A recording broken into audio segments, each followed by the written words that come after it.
What's up, guys? So finally, Sleeps here. I'm in the wife's Chevy Sonic POS. That's the actual model number of this. And it's 10 below, and we have no windshield washer fluid. So there's washer fluid in the car. It's just not coming out at the windshield. Here's the first thing. We're going to have to pull the inner fender liner. There are clips here that you see that we've already pulled out. And then there are multiple screws that come in through here. The clips look like this, and basically just put a screwdriver under it and you pry it up, and then you can pull the top part up and it'll release. It releases it from the back, and then you pull the clips out. You just use a screwdriver to get underneath the edge. There's a little clip part here, and then you can use a pair of needle nose to kind of pop them out, or an actual tool used for these clips. It's got like two little prongs you put under and pull up.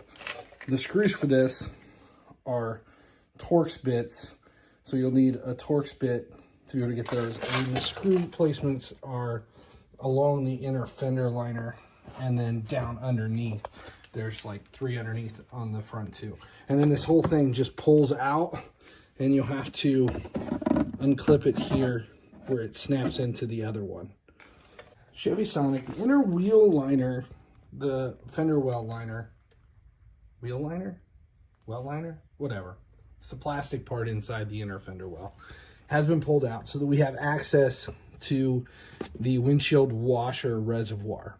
It's 10 degrees below, and when you don't have windshield washer fluid, you know there's a problem. So we went ahead and filled it up, and when you turn it on, everything was pouring out from the bottom. So we know there's either a cracked reservoir, which would not be fun because this whole thing would have to come out, but in either a cracked reservoir or broken lines.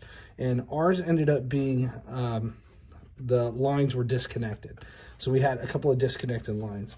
So this is the reservoir. You can't get to it from the top without taking the battery out and removing the headlight. But if you pull the inner fender well, you have pretty much full access to it. Once we found out where it was at, there's just a tight fitting here that you push on, and you push the two together. Now, if you have a broken line, you can cut the line and use a coupler to attach them back together. What this is, there's a coupler here. So now the front line is fixed.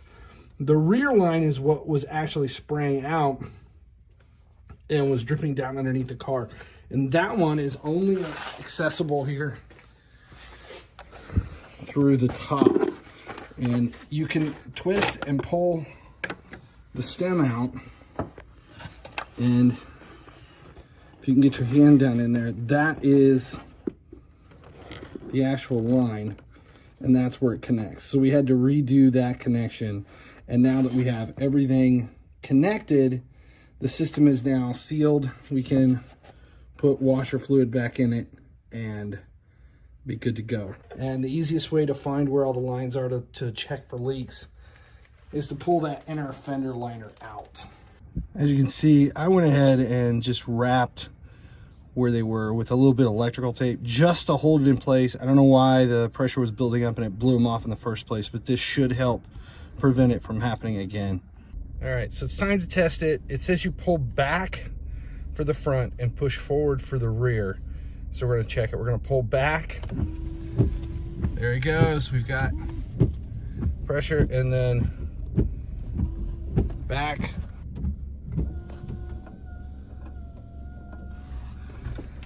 Good deal.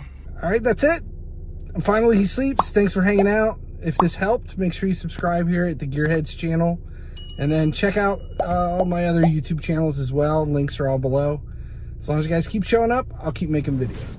Appreciate you guys supporting the channel. Thanks for watching the video. If you're looking for more car-related content, make sure you subscribe here on the Gearheads channel. If you're looking for video game stuff, we've divided YouTube up into 4 different channels. Over there, you'll see the link for FC Mobile, Raid Shadow Legends, and then Gearheads for a few laughs, basically where we make fun of the alpha male.